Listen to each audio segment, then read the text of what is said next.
Hansel and Gretel. Next to a great forest, there lived a poor woodcutter and his wife and his 2 children. The boy's name was Hansel, and the girl's name was Gretel. He had but little to eat, and once, when a great famine came to their land, he could no longer provide even the daily bread.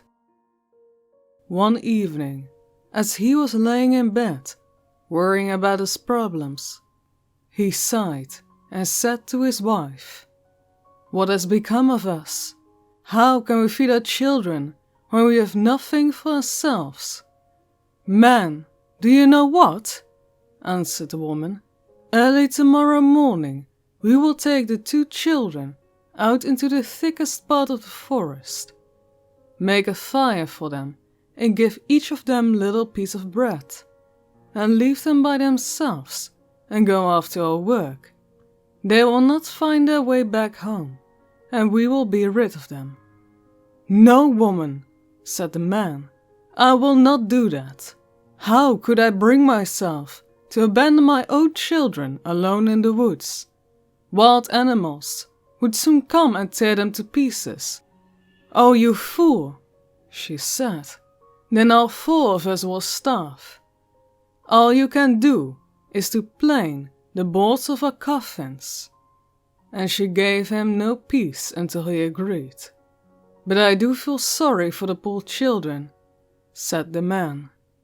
The 2 children had not been able to fall asleep because of their hunger, and they heard what the stepmother had said to the father. Gretel cried bitter tears and said to Hansel, "It is over with us." "Be quiet, Gretel," said Hansel, "and don't worry. I know what to do." And as soon as the adults had fallen asleep, he got up, put on his jacket, opened the lower door, and crept outside. The moon was shining brightly, and the white pebbles in front of the house were glistening like silver coins. Hansel bent over and filled his jacket's pockets with them, as many as he could fit, when he went back into the house and said, "Don't worry, Gretel. Sleep well. God will not forsake us." Then he went to bed. At daybreak, even before sunrise, the woman came and woke the 2 children. "Get up, you lazy bones. We are going into the forest to fetch wood." Then she gave each one a little piece of bread. "Here is something for midday. Don't eat it any sooner, for you not get any more." Gretel put the bread under her apron, because Hansel's pockets were full of stones. Then all together they set forth into the woods. After they had walked a little way, Hansel began stopping again and again and looking back towards the house.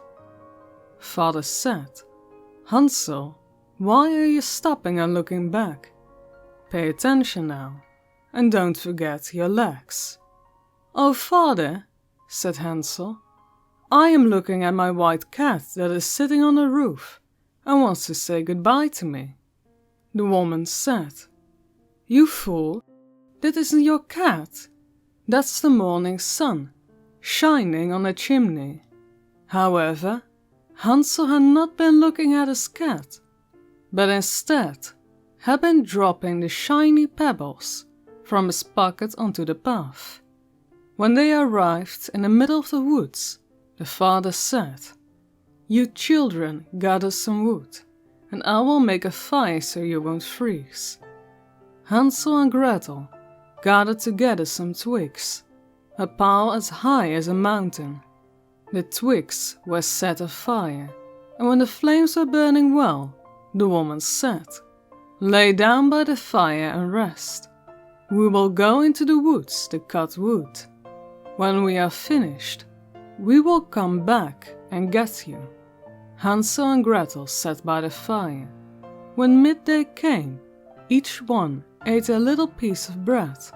Because they could hear blows from an axe, they thought that the father was nearby. However, it was not an axe. It was a branch that he tied to a dead tree, and that the wind was beating back and forth. After they had sat there for a long time, their eyes grew weary and closed, and they fell sound asleep. When they finally awoke, it was dark at night. Gretel began to cry and said, "How will we get out of the woods?" Hansel comforted her. "Wait a little until the moon comes up, and then we will find a way." After the moon had come up, Hansel took his little sister by the hand.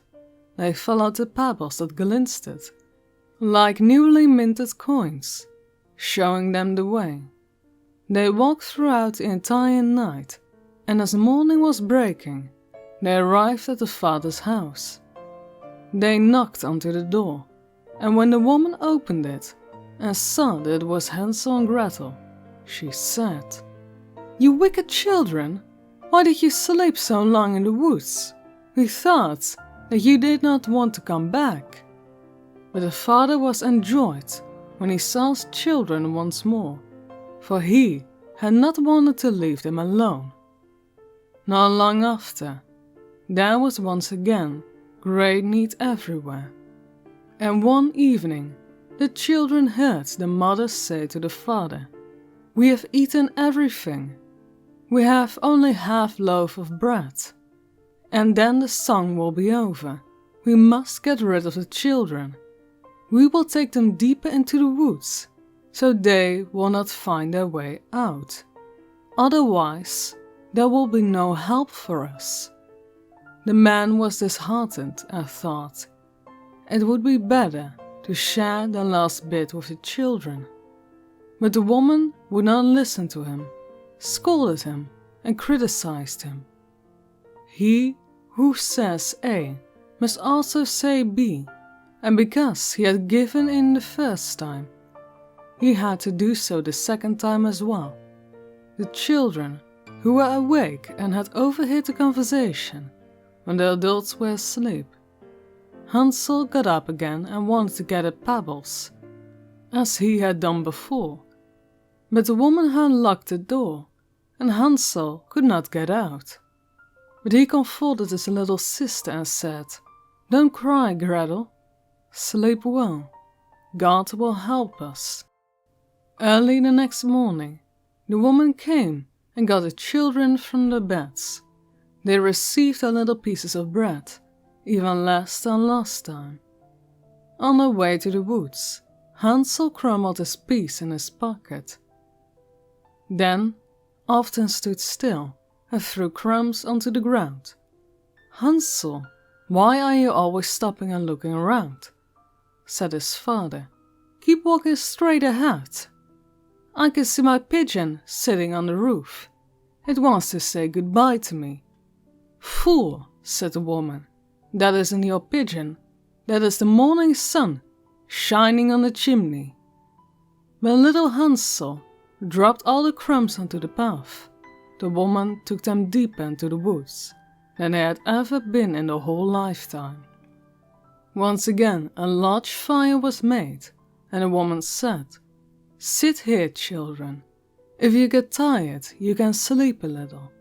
We are getting into the woods to cut wood. We will come and get you in the evening when we are finished." When it was midday, Gretel shared her bread with Hansel, who had scattered his piece along the path. Then they fell asleep. An evening passed, but no one came for the poor children. It was dark at night when they awoke, and Hansel comforted Gretel and said, "Wait, when the moon comes up I will be able to see the crumbs of bread that I scattered, and they will show us the way back home." When the moon appeared they got up, but they could not find any crumbs, from the many thousands of birds that fly about in the woods. In the field had packed them up. Hansel said to Gretel, "Who will find our way?" But they did not find it. They walked through the entire night, and the next day, from morning till evening, but they did not find their way out of the woods.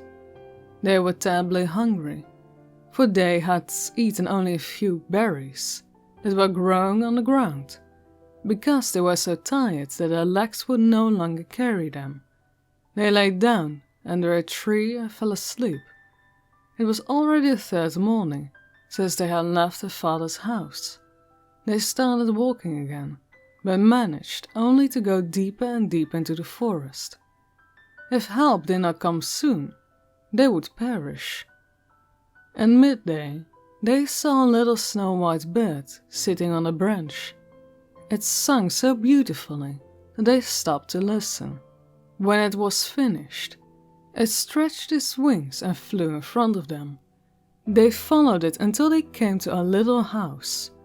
The bird sat on the roof, and when they came closer, they saw the little house was built from entire form of bread, and a roof made of cake, and the windows were made of clear sugar.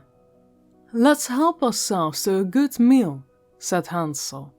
"I'll eat a piece of the roof, and Gretel, you eat from the window, that will be sweet." Hansel reached up and broke off a little of the roof to see how it tasted, while Gretel stood next to the window panes and was nibbling at them.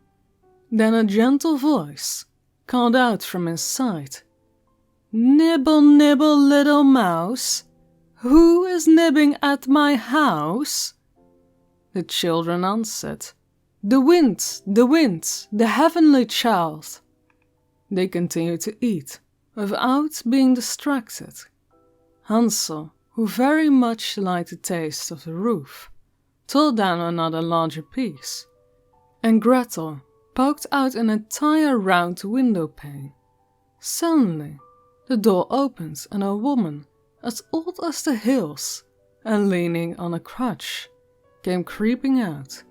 Hansel and Gretel were so frightened that they dropped what they were holding in their hands. But the old woman shook her head and said, "Oh, you dear children, who brought you here? Just come in and stay with me. No harm will come to you." She took them by the hand and led them into her house. Then she served them a good meal: milk and pancakes of sugar, apples and nuts. Afterward, she made 2 nice beds for them, decked in white. Hansel and Gretel went to bed, thinking they were in heaven, but the old woman had only pretended to be friendly. She was a wicked witch who was lying in wait for children. She had built a house of bread only in order to lure them to her, and if she captured one, she would kill him, cook him, and eat him, and for her that was a day to celebrate. Witches have red eyes and cannot see very far, but they have sense of smell like animals, and know when humans are approaching. When Hansel and Gretel came near to her, she laughed wickedly and spoke scornfully. "Now I have them. They will not get away from me again." Early next in the morning, before they awoke, she got up, went to their beds, and looked at the 2 of them lying where so peacefully, with their full red cheeks. "This will be good mouthful," she mumbled to herself.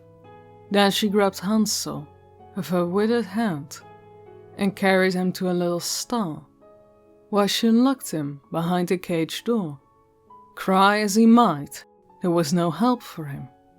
Then she took Gretel and cried, "Get up, lazybones, fetch water and cook something good for your brother. He is locked outside in a stall and is to be fattened up. When he is fat, I am going to eat him." Gretel began to cry, but it was all for nothing. She had to do what the witch demanded. Now Hansel was given the best thing to eat every day, but Gretel received nothing but grey fish shells.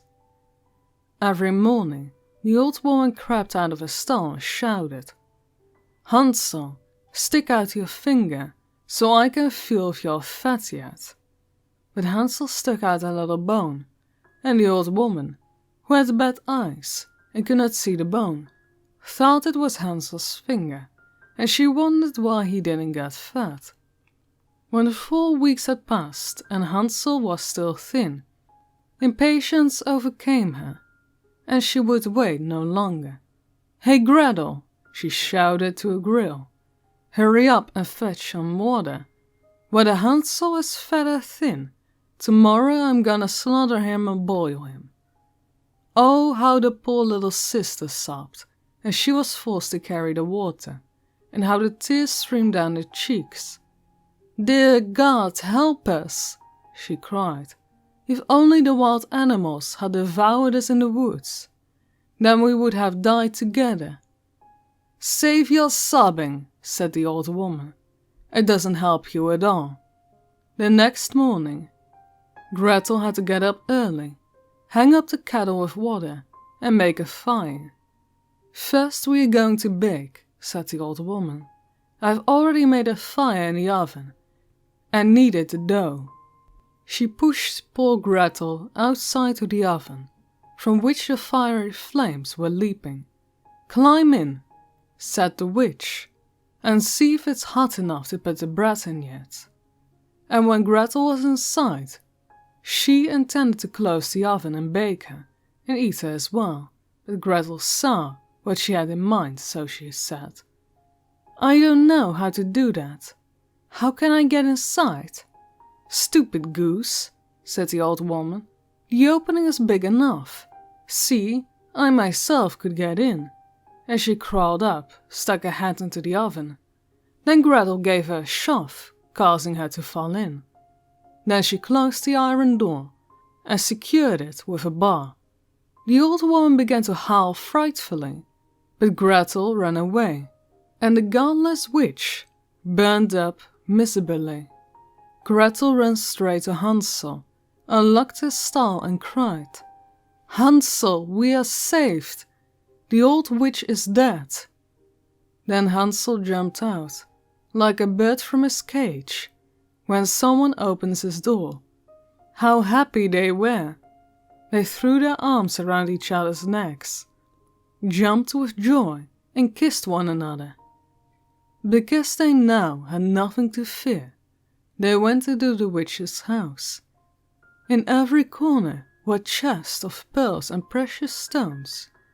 "These are better than the pebbles," said Hansel, filling his pockets. Gretel said, "I will take some home with me as well." And she filled her apron full. "But now we must leave," said Hansel, "and get out of the witch's woods." After walking a few hours, they arrived at a large body of water. "We cannot get across," said Hansel. "I cannot see a walkway or bridge." "There are no boats here," answered Gretel, "but there is a white duck swimming. If I ask it, it will help us across." Then she called out, "Duckling, duckling, here stand Gretel and Hansel. Neither a walkway nor bridge. Take us onto your white back." The duckling came up to them, and Hansel climbed onto it, and asked his little sister to sit down next to him. "No," answered Gretel, "that would be too heavy for the duckling. It should take us across one at a time. That is what a good animal did." And when they were safely on the other side, and had walked on for a while, the woods grew more and more familiar to them, and finally they saw their father's house in the distance. They began to run, rushed inside, and threw their arms around their father's neck. The man had not had even one happy hour since he had left his children in the woods. However, the woman had died. Gretel shook out her apron, scattering pearls and precious stones around the room, and Hansel added to them by throwing one handful after the other from his pockets. Now all the cares were at end, and they lived happily ever after together. My tale was done. A mouse has run, and whoever catches it can make for himself from it a large, large fur cap. Thank you all so much for listening to tonight's story. Now I'd like to take a moment to thank all of my Patreons who helped make this channel possible. Thank you, Breaker19, for all your help and support. You guys are amazing.